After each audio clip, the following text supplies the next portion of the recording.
Muito boa noite. Realmente estamos morrendo de saudade, né? Poxa vida, esse povo fica inventando essas confusão aí só pra gente ficar longe um do outro, né? Parar com esse negócio de ficar inventando história, poxa vida. Que é isso? Muito bem.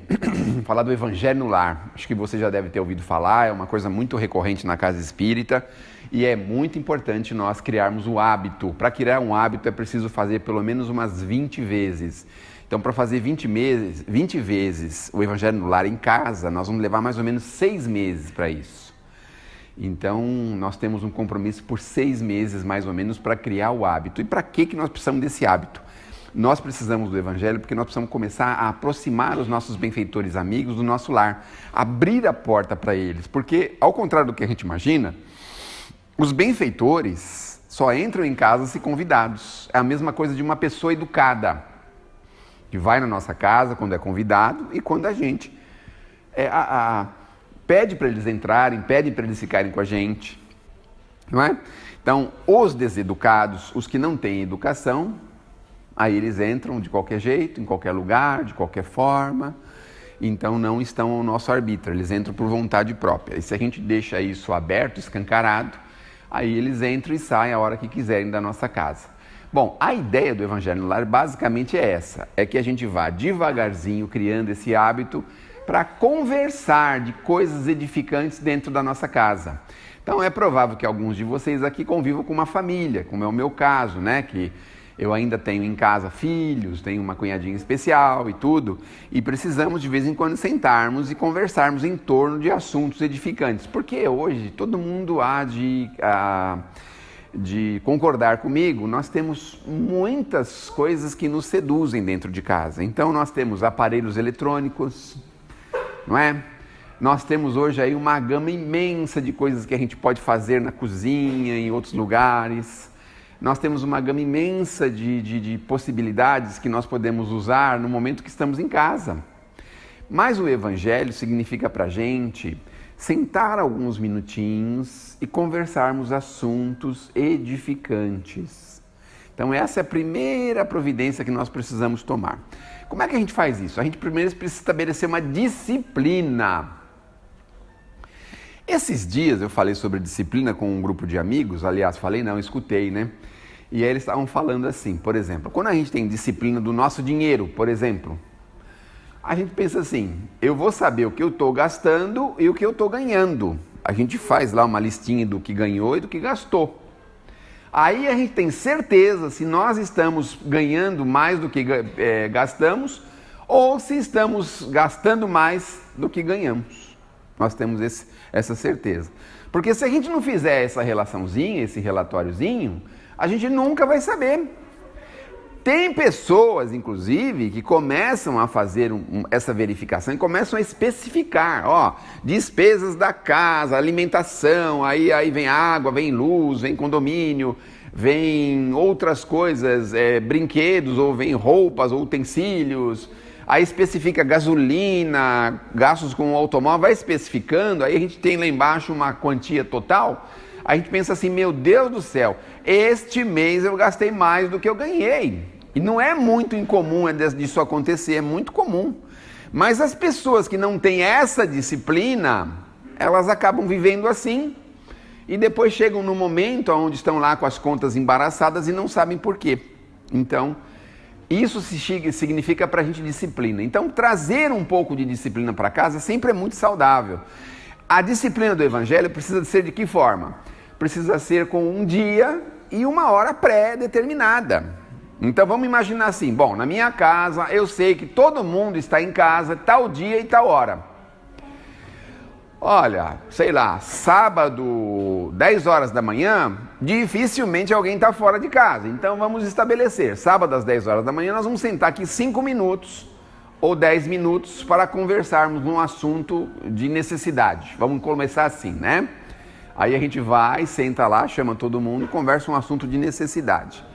O Chico Xavier dava uns exemplos de evangelhos muito curiosos. Depois a gente vai chegar lá, né? O evangelho dos santos, dos anjos, que eu vou falar para vocês também como que são. Mas nós vamos falar o evangelho de quem está com o pé no chão, escorregando na lama, caindo, se estrumbicando todinho, de vez em quando, certo? Então o evangelho de quem está com o pé no chão é assim. Aí você chama os filhos, Você chama os filhos, aí senta lá a turma lá e fala assim, escuta, como é que tá indo na escola? Tá tudo bem lá na escola? Agora quase nem dá para fazer isso, né? Porque a escola dentro de casa agora, né? O negócio tá complicado, né? Mas a gente fala assim, pergunta assim, como é que tá na escola? Faz uma sindicância, né? Tá tudo bem? Tem alguém te incomodando? As coisas estão tudo certas, não é? Faz uma sindicância com eles. E a aula? Qual que você está tendo dificuldade? Pode mostrar o caderno, não é? Faz uma sindicância com eles, se nós temos os nossos filhinhos que estão ali com a gente, certo? Agora, às vezes nós não temos lá o companheiro, a companheira e tal, senta lá, como é que foi a sua semana? Foi tudo bem? Tem alguma coisa que a gente podia melhorar aqui em casa, assim, por exemplo, o tempero da comida? Se você for o homem, você nunca fala isso, mas, não é? Você nunca vai falar isso, jamais, né? Certo? Mas aí foi um exemplo infeliz, desculpe, vamos voltar atrás, vamos falar outra coisa, né? Mas a gente vai ver como é que foi a semana. Às vezes o esposinho trabalha fora, ou agora está dentro de casa, está trabalhando em casa. Você se sente bem? Você não acha que está faltando alguma coisa? Você não acha que a gente poderia fazer tal coisa? Conversar uns minutinhos, 5, 10 minutinhos. Vamos fazer uma prece? Vamos fazer uma prece? Fazemos uma prece. Então esse é o início de um evangelho, porque para a gente chegar no evangelho mesmo que a gente está apregoando aqui para vocês, o ideal mesmo é a gente chegar num ponto onde a gente possa conversar um pouquinho e depois entrar nos assuntos espirituais. E o que eles recomendam? Tenha em casa, em primeiro lugar, um livro com ideias espirituais, não é? Nós lemos aqui agora o Orai e Vigiai, do Carlos Bacelli, mas tem o Fonte Viva, o Vinha de Luz, Caminho, Verdade e Vida, tem o Evangelho segundo o Espiritismo. No começo, a gente vai abrir ao acaso sem abrir em qualquer folha. Aí a gente faz uma leiturinha rápida de uns 3, 4, 5 minutinhos, e aí vem o segredo do Evangelho que vocês não vão escutar em lugar nenhum, só aqui, porque vieram hoje, é um prêmio, tá certo? Que eu vou dar para vocês, não é? Um prêmio, porque tem muita gente que tem dificuldade de pensar assim, eu não sei falar do Evangelho, como é que eu vou falar do Evangelho? Eu não sei falar, eu não consigo, eu não tenho condição, eu tenho vergonha, sei lá, tem um monte de motivos, não é mesmo? Mas agora eu vou dar o prêmio para vocês. Qual que é o prêmio? Então, por exemplo, assim, a gente vai ler aquele trechinho. Sabe como é que a gente vai interpretar o trechinho? É facinho, é facinho. Olha, presta atenção que agora é a cereja do bolo, hein? Presta atenção. Aí a gente vai ler aquele trechinho, a gente interpreta da seguinte forma. É como se alguém tivesse escrito uma carta pra gente, e aí, por exemplo, assim... E uma pessoa falasse assim, por exemplo, você está lendo uma carta e a pessoa está lá na cozinha fazendo um almoço. Fala assim, a sua irmã te escreveu, sua mãe te escreveu, seu irmão te escreveu?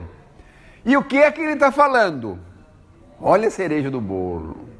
Aí fala assim, não, ele falou que está tudo bem lá, que as coisas estão tudo caminhando, que ele está pretendendo fazer uma viagem aqui para vir na nossa casa, ficar uns dias aqui com a gente. Não é fácil de interpretar uma carta assim? É fácil, veja, é fácil. Aí a gente lê aquele trechinho, né? Mais não do que sim. O que é que ele está falando aí? Vamos ver, perguntar para o Carlos Bacelli, né? O que é que ele está falando aí, Carlos Bacelli? Falando assim, olha, a gente precisa aprender a escutar o não, porque na vida nós vamos escutar muito mais não, e é muito necessário que a gente tenha mais não do que sim. É isso. Pronto, acabou. Olha só que fácil. Então a gente vai pegar lá o trechinho do texto evangélico, do livro que nós escolhemos, e vamos interpretar assim, coisas de 1 minuto, 2 minutos, 3 minutos, não é? Se a pessoa perguntar alguma coisa, segundo o nosso entendimento, a gente pode responder e pode criar um pequeno diálogo, mas não uma discussão e nem uma polêmica, tá certo? Se o negócio descambar para política, aí você já joga um negócio para o futebol. Se você jogar pro futebol, aí ele joga pro Covid. Aí se joga pro Covid, você já joga, sabe, um negócio assim. Até chegar no ponto dele não elogiar o seu cabelo, aí você sair de tapa, pegar um no outro, sair rolando pro meio da casa, né? É claro que não é para isso, o evangelho é para harmonizar. Os espíritos devem estar... Tadeu, essa lição é para você. Porque sempre assim, é sempre os outros, né? Que a gente lê as coisas, né? Então chega em casa agora e fala, nossa, o homem falou um negócio lá que servia direitinho para você. Você não foi, né? Você é preguiçoso. Você gosta de vagar pelo mundo. Sabe o que é vagar pelo mundo? É vagabundo. Não, mas isso não é outro assunto, tá certo? Então a gente vai explicar desta forma, como se a gente estivesse explicando uma cartinha. E aí não vamos entrar em polêmica. Quando a gente perceber, aí vem o recheio do bolo. Tinha cereja, agora tem o recheio do bolo. Se a gente perceber que a outra pessoa está criando uma provocação, uma polêmica, alguma coisa, a gente silencia. Fala, com o tempo a gente vai saber como é que é isso. Vamos fazer uma precezinha? E aí nós terminamos com uma prece. Então, o ideal seria que nós um dia conseguíssemos começar com uma prece, fazermos uma leiturinha do Evangelho, uma pequena interpretação e terminarmos com uma prece. Olha como é simples. Mas a gente sabe que o início disso é complicado. As pessoas não são obrigadas a imaginar e pensar como a gente pensa, mas a gente pode devagarzinho introduzir essa ideia. Por isso que nós falamos no começo de criar um momento em família em que a gente pudesse conversar. Porque aí, por exemplo, tem os filhos, poxa gente, vamos parar um minutinho, senta aqui um pouquinho, a mãe quer falar com vocês, o pai quer falar com vocês. Então senta ali 5 minutinhos, como é que foi isso e aquilo. Ótimo, passou. Na outra semana, poxa vida, estou sentindo uma falta de uma prece aqui na nossa casa, vamos fazer uma prece? Vamos, faz uma prece. E aí, tem alguma novidade do que nós conversamos semana passada? Não tem, então tá bom, vamos em frente, pronto, encerrou. Aí na terceira semana, poxa vida, vamos fazer a nossa prece? Porque parece que eu me senti tão bem depois que eu conversei com vocês. A gente também tem que ser político, viu? Tem que ir devagar, com muito jeito. Nossa, me senti tão bem. Mas eu vou confessar uma coisa. Você sabe que eu nunca vi você fazer uma prece, né? E passa pro filho ou pro marido, para alguém, faz uma prece aí pra gente. Eu não vou fazer prece nenhuma. Vai lamber sabão, tomar banho na soda. Tá bom, eu posso fazer, não tem problema. Aí faz a prece, outra vez. Então, a gente vai numa cadência que a gente vai chegar no ideal. E qual que é o ideal? Começarmos com uma prece, fazermos uma leitura do Evangelho, um comentário pequeno do Evangelho e terminarmos com uma prece. Esse é o ideal, não é? E algumas pessoas, às vezes, até acrescentam mais alguma coisinha. De repente, o assunto começa a ficar muito agradável. Aí a gente faz lá a leiturinha do Evangelho. Vamos fazer uma leiturinha desse livrinho aqui também? Aí faz uma outra leiturinha. Vamos fazer também do Livro dos Espíritos? Faz uma segunda leiturinha. Isso também é válido. Agora tem um outro problema que nós precisamos prestar muita atenção. A reunião ela não pode se estender demais. Porque uma coisa que pode estar sendo muito prazerosa para a gente pode estar sendo um peso para alguma pessoa que esteja com a gente. E isso nós precisamos estar muito atentos. Por exemplo, se a gente tem criança com... Quantos anos você tem mesmo? A mão cheia ou a mão vazia? Sim. 4? Sim. 4. Aí seria interessante a gente ter alguma coisinha que pudesse falar ao coração dela, um livrinho que servisse para a criança. A mãe vai ler um livrinho para você. Olha que beleza, né? Fazemos uma prece, fazemos a leiturinha de um livrinho bacaninha para a nossa criança. Isso tudo em voz alta. Muito importante esse detalhe, tá bom? Daqui a uns 10, 15 ou 20 anos, quando eu voltar aqui, aí eu vou explicar para vocês por que tinha que ser em voz alta, tá bom? Mas até lá vocês já vão ter feito, certo? Pelo menos umas 500 reuniões, não é? Porque 10 anos são 50 por ano, são 500 reuniões, tá vendo? Uma por semana, em 10 anos são 500 reuniões. Vocês já pensaram como que é? É muita coisa, né? E 10 anos passa tão rápido, não passa? Então, mas nós precisamos começar, porque nós vamos criando uma sintonia, criando assim uma parceria com os nossos benfeitores.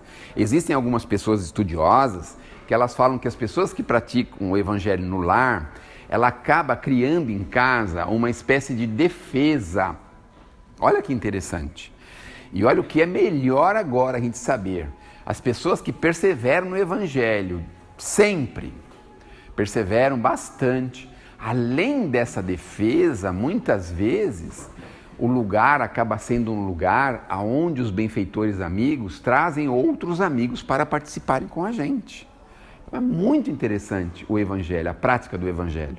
Então é dessa forma que a gente vai devagarzinho chegando nesta prática ideal. Eu estou falando isso porque assim, a casa jamais poderia orientar vocês do jeito que eu estou orientando. Porque a casa precisa seguir alguns procedimentos, não é? Mas a gente sabe que esses procedimentos, eles vão chegar a um bom termo. Mas o que eu estou dizendo a vocês é o seguinte, nós quando vamos começar, mas por exemplo, pode acontecer, por exemplo, que alguns de vocês vivam sozinhos. Na minha casa eu faço o que eu quero, não é mesmo? Aí você estabelece um dia e um horário, vem lá, coloca o livrinho lá, o que você escolheu, um livro de ideias evangélicas, pode ser o Evangelho, deve ser o Evangelho, a gente pode ter também lá ali do lado o Novo Testamento, de repente a gente pode conferir alguma passagem, ver um pouquinho antes, ver um pouquinho depois, estudar um pouquinho, né? Aquilo que nós estamos lendo, e a gente termina com uma prece, mas a leitura é imprescindível que seja em voz alta. Eu percebi aqui que não tem ninguém que é ansioso, né? Porque eu falei que eu ia voltar daqui uns 15, 20 anos, ninguém falou nada, falou que tudo bem, que eu podia voltar daqui a 15 ou 20 anos. Ninguém ficou curioso. Ninguém ficou curioso que eu ia falar daqui a 15, 20 anos. Vocês esperam então daqui uns 15 ou 20 para mim falar, né? Passa rápido, né? Esse passa rápido significa assim, não aguento mais, vamos acabar logo com essas conversas que nós estamos a fim de fazer outras coisas. Então a gente vai criando, estabelecendo essa disciplina, e os benfeitores dizem isso, que a gente cria uma barreira para que o nosso lar possa ser assim, tem um certo filtro, que não vá qualquer pessoa, qualquer espírito, né? Qualquer tipo de espírito de qualquer ordem entrar e sair da nossa casa quando eles quiserem, né? Então a gente cria essa possibilidade. E o que é muito legal também, Quando você mora sozinho e vai fazer o Evangelho, você vai falar sozinho? a leitura em voz alta. E depois? E depois você já fez o que tinha que fazer. Mas eu fico lá em casa falando sozinho. Você fica falando sozinha? Conversando sobre aquilo. Os vizinhos estão muito perto ou estão longe? Que se tiver algum vizinho ver a pessoa falando sozinho, vai chamar lá aquele carro com o pessoal que usa uns brancos, assim, umas camisas que amarra a gente assim, né? Mas a gente pode, eventualmente até conversar, né? Mas a gente vai fazer as leituras em voz alta. A leitura em voz alta pode significar que nós estejamos com companhias invisíveis ao nosso lar. Pode acontecer isso, né? E aí nós também ajudamos eles na compreensão do Evangelho. Porque se eles não quiserem esta compreensão, olha que interessante, a nossa casa vai se tornar um lugar chato para eles. E aí o que vai acontecer? Eles vão dar no pé. Olha só. E aí a gente nem precisa vir mais aqui na casa, porque eles foram embora, né? A gente só vinha aqui porque os caras estavam lá em casa. Depois que eles foram embora, a gente não precisa vir mais aqui, né? Não é isso? Não? Mas ele pode esperar a gente na porta, aí lascou, né? A gente sai de casa e vai atrás da gente para tudo quanto é lugar, né? Aí lascou tudo, vai no ônibus, arruma confusão, quando a gente menos espera está envolvido aí num tumulto lascado, né? Então, a gente vai criando barreiras e fortalecendo o entendimento. Por que é importante esse fortalecimento? Porque, na verdade, nós vivemos ainda num mundo que nós denominamos chamar de provas e expiações. Então, aqui nós temos uma série de circunstâncias, uma série de situações pelas quais nós somos, assim, por assim dizer, testados, nós somos, por assim dizer, observados, e nós precisamos estar fortalecidos para administrar situações embaraçosas. Quando a gente está próximo do Evangelho, nós vamos relevar um pouco mais certas situações, a gente vai ter um sentimento de compreensão um pouquinho maior diante de situações mais difíceis. A doutrina espírita vai confortar o nosso coração diante de situações assim, perca de entes queridos, vai nos ajudar a compreender, vai até nos mostrar a alegria que está sendo esse nosso ser tão queridinho, sendo recebido no espiritual, no mundo espiritual. Então vai dar para a gente um conforto muito grande. Então a doutrina espírita vai trazendo devagarzinho com este Evangelho informações que muitas vezes nós levaríamos anos para adquirir, anos a fio. E aí é uma vezinha só por semana. Vamos imaginar que nós gastemos com isso 15 minutos, 1/4 de hora, meu Deus do céu. 1/4 de hora para que a gente possa sanear, higienizar o nosso ambiente, que a gente possa receber informações imprescindíveis para o nosso dia a dia, para a nossa vida. E outra, pode nos preparar muitas vezes para uma situação constrangedora que está próximo de nos acontecer. não é? Às vezes a gente está trabalhando normal, mas nós estamos a ponto de ser mandado embora e não sabemos. Pode acontecer isso? Não pode? Do trabalho que a gente está tendo? A gente não sabe. Se você está despreparado, vem aquela bomba assim, pum, explode a bomba e você fica desesperado. Acabou o mundo, meu Deus do céu. Com o evangelho não, aí você fortalece a sua fé, fortalece o seu ânimo. E olha, experiências mostram pra gente a importância desse evangelho, porque isso veio lá de Jesus, há 2000 anos atrás, quando ele chamou os discípulos, apóstolos, para sentarem e conversarem em torno de escrituras sagradas, que na época era o Primeiro Testamento, não é? Então eles sentavam lá, liam Isaías, liam alguma coisa que fosse conveniente, e Jesus explicava, conversava com eles a respeito daquele assunto. Então é uma forma de manter também o nosso lar sob uma atmosfera mais saudável. Não raras vezes a gente abre a porta de casa, não pela porta de entrada, mas pelos aparelhos eletrônicos às vezes, né? Liga ali um filme meio impróprio, um programa de TV meio impróprio, a gente mesmo trazendo situações pelas quais a gente precisa devagarzinho dar uma geral em casa, né? Se for uma vez por semana, então todas as semanas a gente faz isso. Limpeza, por exemplo. Algumas pessoas precisam fazer uma limpezinha no mínimo uma vez por semana em casa, não é mesmo? Tem pessoas que são mais rigorosas, fazem 2 vezes, 3 vezes, 4 vezes por semana. Às vezes a casa tem movimento, tem muita gente, não é? Já pensou se a gente só lavasse as nossas roupas uma vez por semana, por exemplo? Se o homem mora sozinho, não precisa, aí ele pode levar 1 mês, porque aí ele usa uma calça por semana, né?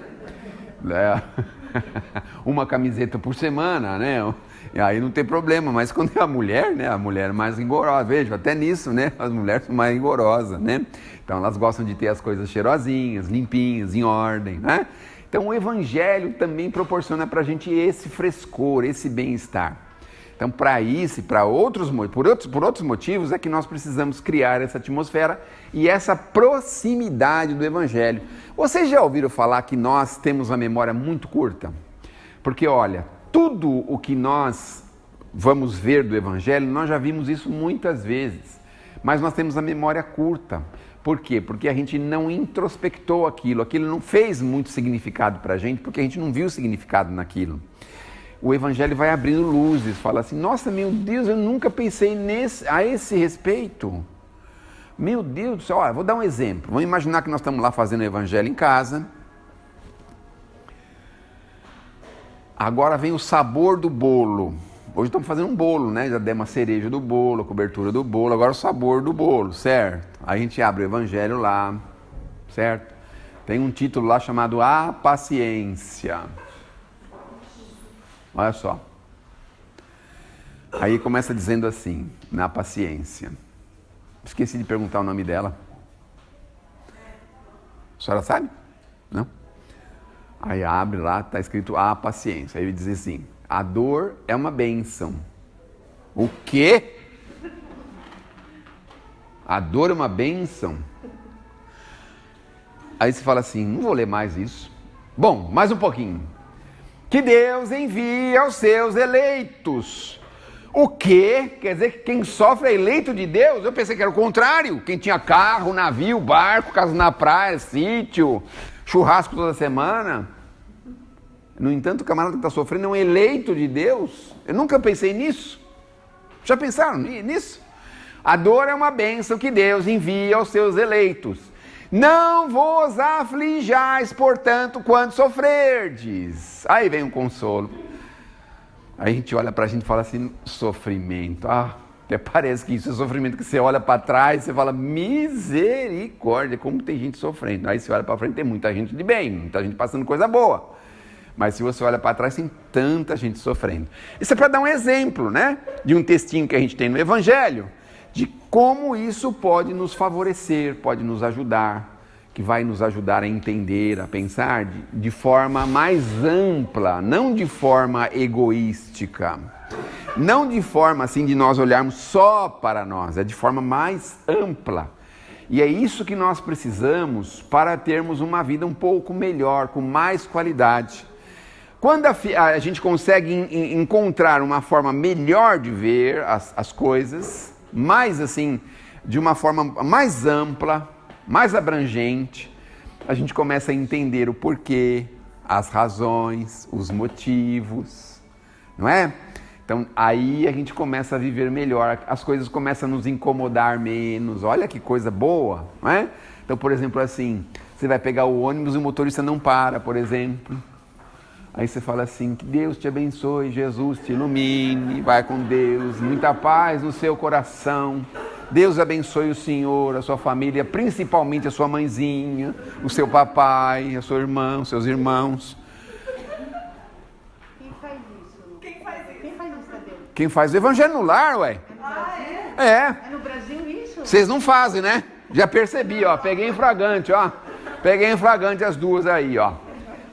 Mas a gente fala em tom de brincadeira, mas é assim, a gente não leva mais tão a ferro e fogo as coisas. É isso que a gente precisa chegar nesse ponto, sabe? Ah, vem algum prejuízo material, a gente... Tá bom, é ruim, é amargoso, é difícil, mas a gente passa isso mais fácil. Passa isso de uma forma mais simples. Quando a gente está vivendo paralelamente ao Evangelho. Quando nós estamos distante, aquilo é uma derrota, é não sei o que, a gente fica apavorado, desesperado. Vem uma doença, por exemplo, né? Bom, é melhor a gente não falar de doença, vamos falar outras coisas. Não vamos fechar a casa outra vez. Mas vem um problema qualquer, sei lá, um acidente, vem lá algum dissabor em família, vem lá alguma coisa que a gente não nos agrada, aí a gente sente, reflete um pouquinho, fala, amanhã eu vou estar melhor, pronto, amanhã já começa a pensar em outra direção, começa a buscar esquecer, buscar perdoar, buscar deixar para trás e seguir em frente. Se a gente passa isso, está próximo ao Evangelho, é muito mais fácil. Então a gente tem uma qualidade de vida muito superior. Por que a gente sofre tanto na Terra? Porque a gente está longe do Evangelho. Se nós estivéssemos mais perto dele, obviamente nós teríamos uma vida muito melhor. Então, apesar de dar a impressão que está tudo conspirando contra a gente está ali de pé. Eu fiquei muito assombrado certa feita, quando visitei um senhor no hospital, e ele estava em dois lá no quarto. Um estava extremamente irritadiço, extremamente cabisbaixo, extremamente negativo, e o outro estava sossegadão lá, lendo alguma coisa e tal. Como é que está o senhor? Eu estou ótimo, graças a Deus, estou bem, estou sendo bem tratado, a comida é muito boa. Aí você perguntava para o outro, isso aqui é uma droga, não sei como é que existe um negócio desse no mundo. Veja a diferença, vejam a diferença. Você vai começar a ver o seu maridinho mais bonitinho, olha que beleza que é isso, né? Sua esposinha mais bonita, olha só, nossa, como ela é linda, como ele é lindo, né? Puxa vida, né? Quando eu conheci ele, tinha 17 anos, 18. Tá quase a mesma coisa, um pouquinho só de diferença, mas é quase a mesma coisa, né?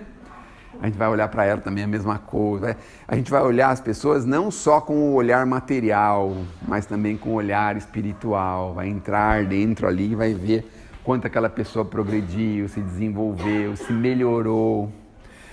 Convenhamos, a gente é a mesma pessoa de 10, de 20, de 30 anos atrás? A gente é diferente. Não é só o corpinho que mudou, não. A gente também mudou. Não tem tanta coisa que hoje a gente releva, esquece, que a gente na época queria, na mesma hora, a justiça, não é? Hoje a gente já releva, deixa para lá e vai em frente. Então isso é que o Evangelho proporciona, essa modificação em nós. Então vamos retomar aqui, que já está terminando, podem ficar tranquilos, viu? Mais 5 minutos, vocês estão livres de mim aqui, porque eles procuraram uma pessoa para vir hoje, não acharam ninguém. Aí eu tive que vir, porque eles não tinham outra pessoa, eu tive que eu vir. Mas aí, para a gente encerrar, marcar, fazer uma disciplina de um dia, de um horário determinado na semana, pode ser qualquer dia, qualquer hora. Ah, pode acontecer um outro problema. Ah, os meus familiares não aceitam e não querem. Você pode fazer sozinho. Também não querem que eu faça na sala, também no quarto, nem na cozinha. Mas tem um lugar que eles não podem impedi-lo. Não é mesmo? Porque a gente tem o direito de fechar a porta. Não vou dizer qual.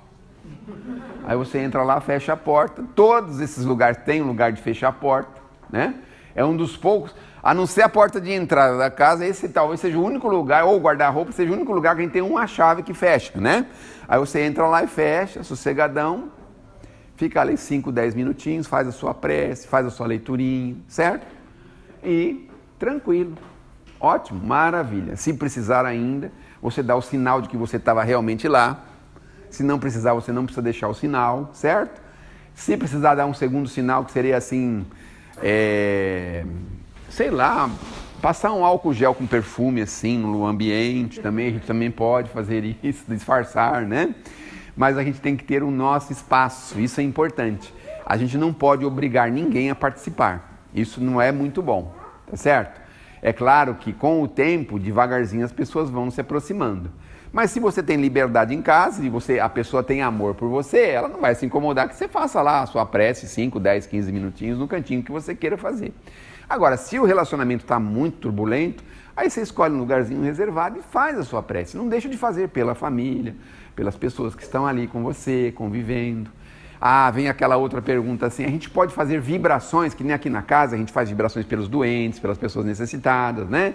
Então, num primeiro momento, não é muito interessante a gente trabalhar nas vibrações. O máximo que a gente pode fazer de vibrações seria as vibrações assim pela família, pela nossa casa, pelos nossos filhos, ali por dentro, né?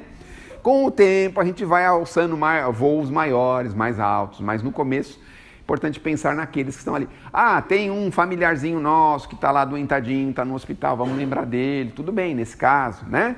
Pedir para Jesus dar o apoio para ele, que os benfeitores possam ajudá-lo. Então a gente também pode pedir por ele. Mas o ideal é que a gente fique dentro de casa, pelo menos nas primeiras 300, 400 reuniões, tá bom? Que é mais ou menos 10 anos, né? Bom, então, outras perguntas que podem surgir, não é? É um lugar que a gente vai estudar o Evangelho? Não, ali é uma leiturinha, uma interpretação rápida, não é estudo do Evangelho. O estudo a gente tem que marcar um outro dia, um outro horário. Ah, mas isso aí é quase difícil. Não, então você começa com a prece, faz a sua leiturinha em voz alta, faz a sua prece final, faz a sua vibraçãozinha, faz a sua prece final, aí você termina. Aí você pode continuar lendo alguma coisa, se você quiser, se você tiver interesse. Então são esses pequenos detalhes. Uma senhora que é médium uma vez estava me dizendo que as casas que realizam o Evangelho é como se ela estivesse levantando, hasteando uma bandeirinha na porta dela, na janela dela, se é prédio, né? Hasteando uma bandeirinha de identificação. Aquela casa faça o Evangelho. Porque aí o que acontece? Esses nossos irmãos espirituais, bem intencionados, sabem que ali é um lugar que se faz o Evangelho, tem um ambiente adequado que eles possam visitar. Ou aqueles nossos irmãos não bem intencionados vão falar assim, aqui se faz o Evangelho, nós não vamos lidar com pessoa chata, pessoa desagradável, pessoa ruim, pessoa seguidora do Cristo, porque esses aí só torram a paciência da gente, então eles não vão nem chegar perto, tá certo? Então a gente hasteia uma bandeirinha de identificação no nosso lar para a espiritualidade continuar com a gente, nos ajudar, nos auxiliar. Então, basicamente é isso que nós tínhamos que falar do Evangelho. Tem muita coisa para falar do Evangelho no lar, mas demos umas rápidas noções de como nós podemos fazer, tá bom? Então, eu espero que vocês possam sair daqui com o desejo de realizar essa prática. É muito gostosa, é muito boa, e isso vai nos dar, assim, vai abrir portas para que a gente possa começar a enxergar a vida de forma melhor, mas enxergar por quais caminhos nós precisamos percorrer e andar, tá certo? Que Deus nos abençoe, que Jesus nos ilumine. Queria terminar com uma poesia, né? Caridade, glorificada sejas onde fores, mãos que te fazem sol, apoio e ninho para todos os tristes do caminho, mãos que revelam lírio aberto às dores, mão generosa, mão em que adivinha a mensagem do Cristo em esplendores, mãos que convertem lágrimas em flores, Deus te abençoe os gestos de carinho. Nunca enxerguei a forma do teu culto, fito-te a luz que passa enquanto exulto, vejo que a multidão se aprimora ao vê-la. Caridade és o dom que nos irmana. Olha agora que coisa mais linda que a Alta de Souza fala pra gente. Caridade é o dom que nos irmana. O amor de Deus na inteligência humana. Uma estrela engastada noutra estrela. Quer sentir um pouquinho o prazer e a delícia de estar dentro do pensamento divino? pratique a caridade em qualquer nível, em qualquer lugar, com qualquer pessoa, de qualquer forma que lhe seja conveniente. Então é isso. Chega, né? Pelo amor de Deus, ninguém aguenta, né? Agora eu faço uma